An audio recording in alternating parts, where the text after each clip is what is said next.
Name is Sean Harris. I served 4 years in the Marine Corps from 2000 to 2004. I'm currently in the Army Reserves right now. Went back in 2013 and to present. I'm Ed Grove, United States Marine Corps, served in Vietnam, live in Palm Springs. I've enjoyed the presentation, very well organized, very well presented, lots of deep information that I need. My name is Satra. I'm Newt, and I served in the Army close to 10 years, back when the first Desert Storm came about. Well, back then it was kind of a little different than now because everything was still going on, and unfortunately it wasn't as much emphasis on transition and vets. Kind of like, they gave you all the information, but it was yours to decipher and figure out what to do with. The way the Marine Corps was is basically you had a lot of people just telling you, you sure you want to get out? You sure it's expensive out there and you're not going to have that security blanket from the Marine Corps anymore? So they had a lot of just factors in them trying to scare you, kind of wanting you to stay in, but it's not like you're in the barracks anymore. You just take your whole paycheck and blow it the night you get it, and you got to finance and things of that nature. Well, I don't remember any kind of class or knowledge given to me from the Marine Corps about it, such as purchasing a home or using the VA benefits for that matter. And I didn't get anything like that. So everything like this is pretty much external, basically just word of mouth. If you hear it, it's not really pressed on them like you're going to do this class before you get out. It's not like that. It's kind of just your own basis if you want to come and do it. But such as things like this, like the summit, it wasn't given to me when I got out, when I was in the transition mode, getting out of the Marine Corps. And there was no transition out when I got out for nothing about benefits, et cetera, et cetera. But then back then, in 67, 68, 69, there wasn't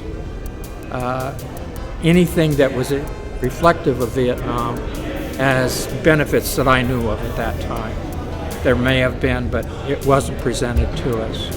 Well, it was what happened is that, you go to open house or, the first thing the realtors want to know, are you pre-qualified? And so I'd say, well, no, but I have a VA loan. They'd be get quiet or, oh, well, they kind of frown on those. And I'm like, well, why?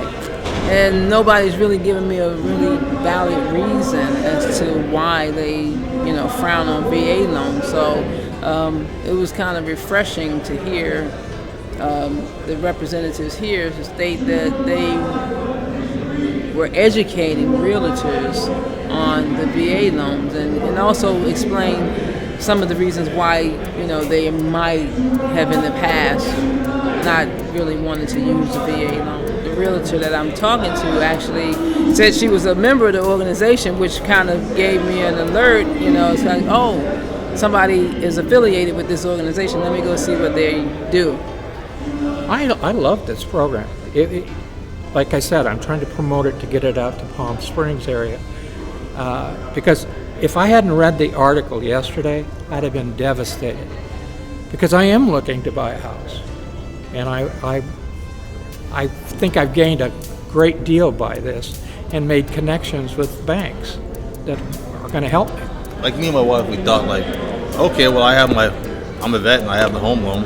Let's go start looking for a house. And that'd probably be the mistake we made. We'd go out there and well, are you pre-approved? Do you have your certificate or your letter, your eligibility?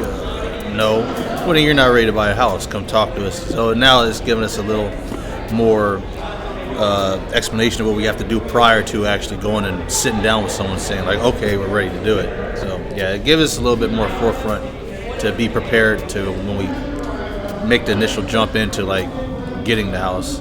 So it was very good. And this one fit right into my schedule, so I'm appreciative for them for creating an organization and then putting on something like this that veterans can come out and participate and ask questions without any pressure and things like that.